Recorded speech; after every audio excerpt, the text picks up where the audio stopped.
यिर्मयाह को तो परमेश्वर ने एक बार ये बात बताया, जा बाजार में जाके लुंगी खरीद के लेके आ। क्या खरीद के लेके आ? लुंगी खरीद के लेके आ। पढ़ो ना, 13वां अध्याय पहला वचन में लिखा है। यिर्मयाह 13वां अध्याय पहला वचन। यहोवा ने मुझसे यो कहा, जाकर सनी की एक लुंगी मोल ले, उसे कमर में बांध और जल में मत भीगने दे। एक महान सेवक, यिर्मयाह जैसे सेवक को परमेश्वर कहता है, कहाँ जा? मार्केट में जा, बाजार में जा और क्या खरीद के लेके आ? लुंगी। हाँ, और लुंगी खरीद के, लुंगी पहन के गांव में घूमने के लिए नहीं बोला। परमेश्वर कुछ वस्तु हमारे सामने लेके आता ना, उससे कुछ सिखाता है। Praise the Lord. समझ में आ रहा है? और बोला, क्या बोला यिर्मयाह को? आज संदेश पूरा लुंगी के ऊपर सुनेंगे। हालेलुया। आज जब परमेश्वर ने यिर्मयाह को कहा कि लुंगी खरीद के लेके आ, और बोला, जब उसने लुंगी खरीद के लेके आया तो परमेश्वर ने कहा, पानी पे मत भिजा, पानी पे मत भिगाना। समझ रहे हो आप? अब ये पानी का और लुंगी का क्या तालमेल है? हालेलुया। समझना पड़ेगा ना। और ये घटना है ना, ये जो बात है ना, ये जो लुंगी है ना, ये भविष्यवाणी दर्शा रहा था। ऐसे ही परमेश्वर ने नहीं बोला लुंगी खरीद के लेके आ। लुंगी मानते हैं ना? भविष्यवाणी है। हर वस्तु, हर चीज जो आपके पास आता है ना, वो परमेश्वर की भविष्यवाणी है। परमेश्वर ने मूसा को कहा, तेरे हाथ पे क्या है? मूसा ने कहा, लाठी है। वो लाठी किस में बदल गया? जोर से बोलो, चमत्कार में बदल गया। पतरस के पास गया, पतरस तेरे पास क्या है? उसने कहा, जाल है प्रभु। क्या है? क्या था पतरस के पास? जाल था। जाल को परमेश्वर ने भविष्यवाणी में बदला। बोला, जाल उठाया, कहां पे डाल? समुद्र में डाल। मच्छी आई? मच्छी आया क्या नहीं? तो प्रभु ने क्या कहा? जिस तरह तूने जाल डाल के मच्छी पकड़ा, उसी तरह तू एक दिन इंसान पकड़ने वाला बनेगा। उसके पास जो जाल था वो भी भविष्य का है, भविष्यवाणी था जाल भी उसके लिए। आया ना? समझ रहे हो ना? आपके पास जो कुछ भी है ना, हर चीज परमेश्वर के आशीष और परमेश्वर उसके कार्य के लिए वापरना चाहता है। हालेलुया। भिगाना, परमेश्वर ने कहा पानी पे लुंगी मत भिगाना। इसका अर्थ है, जो मैंने तुझे वस्तु दिया है उसमें मिलावट नहीं चाहिए। क्या नहीं चाहिए? मिलावट नहीं चाहिए। जैसा परमेश्वर ने दिया है वैसा परमेश्वर के लिए आपका वस्तु हो या आप हो, परमेश्वर के लिए क्या होना सीखे? इस्तेमाल होना सीखे। मिलावट नहीं चाहिए। हालेलुया। इसीलिए चर्च में भी अभी आज के समय में, आज के घड़ी में है ना, अच्छा और स्ट्रॉन्ग वचन किसी को पचता नहीं है। है ना? बोलो ना, है ना? इसलिए आज उस चर्च में भीड़ है जहां पे बड़े बड़े भविष्यवाणी होते। खरा जो सच्चा जो सेवक है उनको बुलाते नहीं कोई, पास्टर को तो बुलाते नहीं। पास्टर क्या करते? धड़ाधड़ डंडा मारते और चमड़ी उतारते। है ना? भविष्यवाणी बोलने क्या बोलते? भविष्यवाणी करते, पूरा आने वाले चर्च के हर एक का गर्लफ्रेंड का नाम बता डालते। और हमको इतने ही चाहिए, आने वाले दिन में मेरा बॉयफ्रेंड कौन है, गर्लफ्रेंड कौन है ना? ये कुछ भविष्यवाणी का पीछे हमें नहीं जाना है, हमें वचनों के पास जाना है। वचनों में मिलावट नहीं चाहिए। वचनों में मिलावट नहीं चाहिए। क्यों बोला परमेश्वर ने लुंगी को पानी में मत भिगाना? मिलावट नहीं चाहिए। जैसा मैंने तुझे दिया, जैसा मैंने तुझे बनाया, उसी द्वारा तू इस्तेमाल होते जा, इस्तेमाल होते जा, इस्तेमाल होते जा। है ना? उसीलिए बिलीवर्स लोगों, परमेश्वर कुछ कहना चाहता है, मिलावट की जिंदगी परमेश्वर को नहीं चाहिए। अगर परमेश्वर ने यिर्मयाह को कहा कि लुंगी खरीद के लिए, क्या खरीदने के लिए पैसा नहीं लगता? क्या लगता है? पैसे के लिए मेहनत करना नहीं पड़ता? क्या सब कुछ पता है हमें। इसलिए परमेश्वर कभी कभी सीधा बात करता है, सीधे तरीके से। जब सीधे तरीके से बात करता तो हमें कभी कभी हजम नहीं होता है। हालेलुया, है या ना? हजम हो या ना हो, हमें क्या करना है? Praise the Lord. समझ रहे आप? आपको हजम हो या ना हो, आपको पचे या ना पचे, और जो सच्चाई है वो तो सुन के लेना पड़ेगा, वो तो सुन के लेना पड़ेगा, है या ना? हाँ, अभी हम लुंगी में है। कहाँ पे? अब अगला वचन पढ़ेंगे, दूसरा वचन।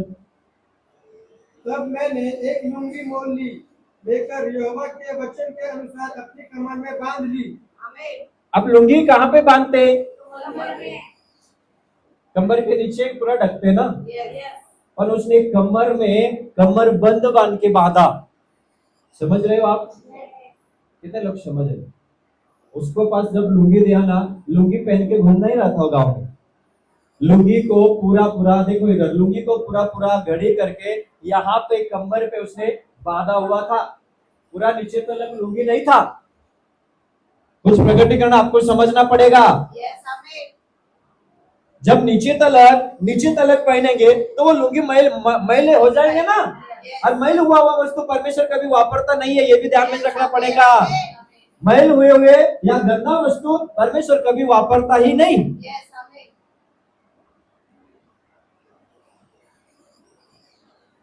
पहला नंबर लुंगी खरीदा, बोलो लुंगी खरीदा। दूसरा नंबर पानी पे मत भिगाना। तीसरा नंबर कमर पे बांधना। पूरा पहनना नहीं है, कमर पे बांधना घड़ी करके। बेल्ट कैसे बांधते, उसी तरह उसने बांधा हुआ था। और आगे। तब दूसरी बार यहोवा का यह वचन मेरे पास पहुंचा, जो लुंगी तूने मोल लेकर कटी में कस ली है, उसे फरात के तट पर ले जा और वहां उसे चट्टान की एक दरार में छिपा दे। बोला आमीन, हालेलुया। पहले क्या करना है? लुंगी खरीदना है। ये जो खरीदने का काम है ना, ये कहीं तो भी पवित्र आत्मा आपको और मुझे परमेश्वर की और नजर उठाने के लिए कहता है। जितने भी चीज, जो भी अच्छी चीज चाहिए ना, जिस तरह इर्मिया ने खरीदा उस तरह आपको भी खरीदना पड़ेगा। इसलिए प्रकटीकरण में परमेश्वर ने कहा, मुझसे सोने के भट्टी में ताया हुआ वचन मोल ले। सोने के भट्टी में हालेलुया। और मोल लेने के लिए कीमत देना पड़ता है, खरीदने के लिए कीमत देना पड़ता है। इसलिए आज परमेश्वर इस वचनों के द्वारा आप सबसे कहता है कि परमेश्वर से मोल ले, मोल। जितने भी अच्छे चीजें आपको आशीर्वाद चाहिए, मोल ले, खरीद ले। किसे खरीदना है? परमेश्वर से। किसे खरीदना है? क्या चीज खरीदना है? अच्छा चीज खरीदना है। मार्केट से हम गंदे वस्तु खरीदते या अच्छे वस्तु खरीदते हैं? हाँ, परमेश्वर भी अच्छा और भलाई का भंडार है उसके पास। जितना आप लोगे, जितना आप उसके पास से लोगे, और जितना अपने शरीर में, जिस तरह उसने लुंगी को कमर में बांधा उस तरह आप शरीर में लेंगे, उतने ही परमेश्वर आपके जीवन में और आपको उन्नति की ओर लेकर जाएगा। समझ रहे हो? जब परमेश्वर जो चीज देता है उसमें हमें मिलावट नहीं करना है। ये भी बात ध्यान से सुन लेना। और जो तूने बांधा है उसको फिर खोल। क्या कर? समझ रहे हो? है ना? खरीदने का मामला, पहनने का मामला, बांधने का मामला, फिर खोलने का मामला, फिर गाड़ने का मामला, ये सारे चीजों में परमेश्वर की प्रकटीकरण है, रेवलेशन है। हालेलुया। और जो वस्तु तुझे दिया है उसको क्या कर? जो तूने बांधा है उसको खोल। Praise the Lord. खोल के क्या कर? फरात नदी के, है ना, किनारे जो दरारे चट्टाने, वहां पे उसको छुपा दे। हालेलुया। जो परमेश्वर ने हमें दिया है, जो परमेश्वर ने हमारे ऊपर लाया है, उसको छुपाना भी हमें सीखना है। कितने लोग समझ रहे? क्या करना सीखना है? छुपाना सीखना है। क्या छुपाना है? हर वो बात जो परमेश्वर ने आपके अंदर दिया है, उसमें अभिषेक हो सकता है, उसमें प्यार हो सकता है, उसमें ज्ञान हो सकता है, उसमें जो हर वो चीज आपको छुपा के रखना है, जिसे करके वो छुपाया हुआ चीज भी एक दिन इसमें बदल जाए। बोलो भविष्यवाणी में बदल जाए। भविष्यवाणी में बदल जाए। बोलो भविष्यवाणी में बदल जाए। भविष्यवाणी में बदल जाए। कुछ तो भी परमेश्वर इर्माई को सिखा रहा था। यस। खरीदना है, लाना है, उसको फिर पहनना, बांधना है कमर में, उसके बाद में फिर उसको गाड़ना है। ये सारे चीज जो वस्तु है ना, ये भविष्यवाणी शब्द परमेश्वर इर्माई को दे रहा था, इसलिए ताकि जितने भी लोग इजराइल में और यहूदी लोगों में जिनके जिनके अंदर परमेश्वर को छोड़ के, परमेश्वर को त्याग के दूसरे चीजों के ऊपर प्यार कर रहे थे ना, उनको क्या करने के लिए? भविष्यवाणी सिखाने के लिए, ये काम करने के लिए परमेश्वर ने इर्माई को सिखा रहा था। आज आपको भी यही काम सिखा रहा है चर्च में आके। जो भटके हुए हैं, जो विनाश की ओर जा रहे हैं, उनके लिए परमेश्वर ने आपको उसका भविष्यवाणी शब्द आप में डाल के वहां तक पहुंचाने का काम कर रहे, कि जहां तक जो लोग अंधकार में बैठे हुए हैं। हालेलुया। समझ रहे आप? ये भी हो सकता है कुछ वस्तु आपके पास कुछ दिन तलक के लिए है, कुछ दिन बाद में वो वस्तु निकल गया है, पर वो वस्तु निकलते वक्त उस वस्तु के द्वारा या उस वस्तु के साथ परमेश्वर ने अब्राहम को कहा था ना, जो वस्तु तेरे घर के अंदर आएंगे और जो तेरे घर से बाहर जाएंगे वो मैं आशीषित करूंगा। समझ रहे हैं? समझना पड़ेगा जो हमारे पास है, प्रभु कभी कभी कुछ चीज कुछ दिनों के लिए देता है, उसके बाद में परमेश्वर कहता है उसको ले और छुपा दे, उसको ले और छुपा दे। और बाइबल में ऐसा लिखा है, यिर्मयाह ने एक शब्द भी नहीं कहा, उसने ऐसा नहीं बोला प्रभु ये वस्तु तो मैंने मोल दे के लिया था, एक शब्द नहीं कहा है। शांत बैठ के यिर्मयाह ने सुना। इसलिए बाइबल में लिखा है ना, बोलने से सुनना,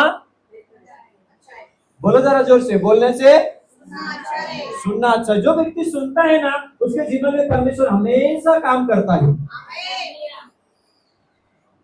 प्रेज द लॉर्ड। आप समझ रहे? बाइबल में ये सारे घटनाएं जितने भी हम सुनते हैं ना चर्च में जाके, इससे परमेश्वर हमें कुछ तो भी सिखा रहा है। हालेलुया, है ना? ये लुंगी किसका था? यिर्मयाह का था। कैसा था? नया था। जब वक्त आया परमेश्वर ने बोला इसको छुपा दे, शांत मुंह शांत करके उसने छुपाया। उसने कोई प्रश्न नहीं पूछा, प्रभु ये तो मेरा था, ये तो तूने मुझे दिया था। हालेलुया। पर छुपाने के पीछे भी कुछ ना कुछ परमेश्वर की योजना थी। हालेलुया। समझ रहे आप? कुछ कभी कभी मैं मेरे दोस्तों, मेरे भाइयों, परमेश्वर आपके वो जो चीज है ना, वो चीज कभी कभी परमेश्वर मांगता है, आप देने के लिए तैयार रहो। आप जरा जोर से बोलो, बाइबल में ऐसा बहुत सी घटना है जो सच है। प्रेज द लॉर्ड, है ना? लेने का या छिपाने का या खरीदने का, ये सारे जो मामला बताया गया है ना, इसमें बहुत कुछ सीखने को हमें मिलता है। यीशु ने क्या किया? उसके लहू से खरीदा। किसे खरीदा? लहू से खरीदा। क्या किया? हमें उसके साथ अपना बनाया, है या ना? यीशु के लहू ने क्या किया? हमें छिपाया।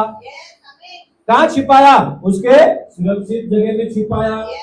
इसके लिए आज दुष्ट आत्मा, दुर आत्माएं आपसे थर थर कांपती है। इसकी वजह से यीशु के खून के द्वारा। इसलिए आज के ऊपर कोई बंधन, कोई समस्या, कोई जादू तंत्र मंत्र नहीं चलेगी। इसके खून से, यीशु के खून से आप उसके खून में छुपाए गए हो। हालेलुया। तो शांत रह के हमेशा परमेश्वर की बात सुनने में ही आपका भला है। यहेजकेल को जब कहा तेरे प्रिय पत्नी को आज मैं मारने पर हूं, सुबह ऐसा यहेजकेल ने जाके कुछ लोगों को बताया, ऐसा ऐसा मेरे जीवन में होने वाला है। शाम को परमेश्वर ने उसके पत्नी को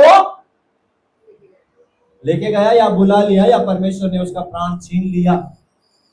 और यहेजकेल को कहा तू रोना नहीं। क्या कहा? हाँ, तू रोना नहीं, तू पगड़ी उतारना नहीं, तू बिगर चप्पल के नहीं का क्या बोलता, खाली पैर घूमना नहीं। और ये सब बातें उसके जीवन में लाने का कारण क्या था? वहां पे भी यही कारण था, ताकि इजराइल में जो लोग जो भटक गए थे उनके जीवन में परमेश्वर यही करना चाहता था। यजकल को लोग पूछे, क्यों क्यों क्यों क्यों ऐसा घटना तेरे जीवन में क्यों घटा? तेरे प्रिय पत्नी को परमेश्वर ने क्यों मारा, क्यों लेके गया? यजकल ने कहा, जितने भी लोग इजराइल में हैं, परमेश्वर इजराइल के हर एक कुटुंब से, हर एक परिवार से यही काम करने वाला है जो मेरे पत्नी के साथ परमेश्वर ने किया। क्यों क्यों ये काम करने वाला था? क्योंकि भटक चुके थे। क्या हो चुके थे? परमेश्वर से भटक चुके थे। इसलिए परमेश्वर कुछ बातें ना पहले आपको सिखाता है।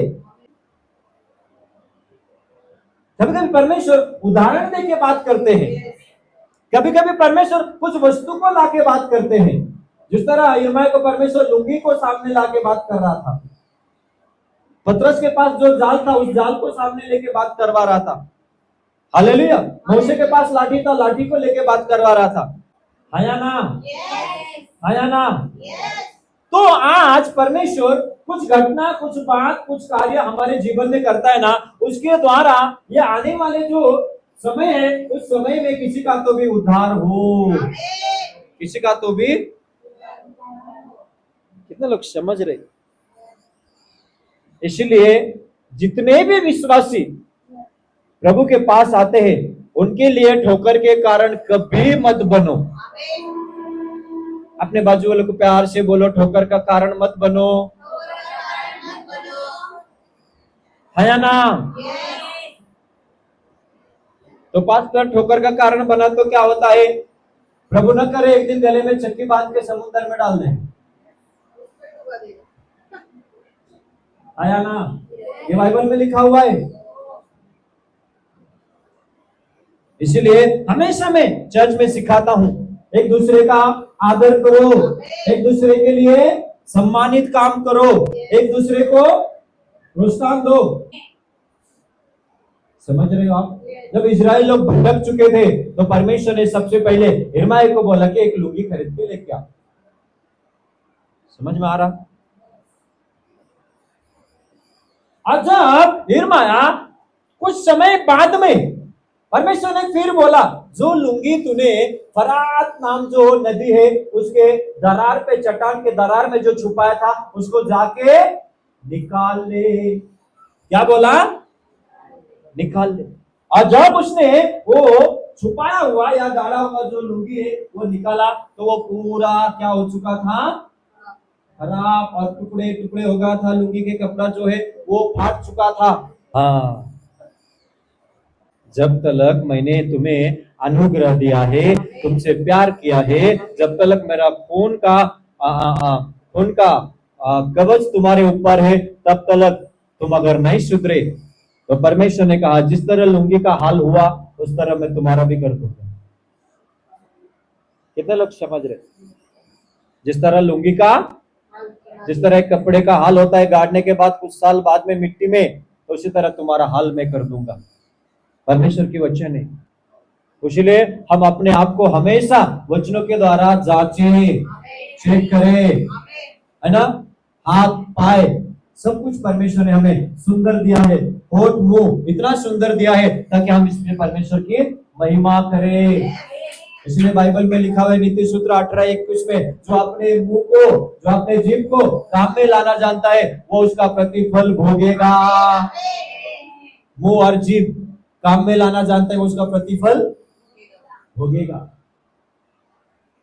आज अगर हमारे पास उस लुंगी के सम्मान हमारे सब खराब हो चुके तो हमने खुद होके खराब किया है। कितने लोग समझ रहे? आप समझ रहे? इसलिए ध्यान से सुनना, आपके पास जो कुछ भी है वो परमेश्वर के भविष्यवाणी की ओर आपको लेके जाएगा, आपके आशीष की ओर लेके जाएगा। आपके छोटे छोटे चीज परमेश्वर भविष्यवाणी में बदल देगा।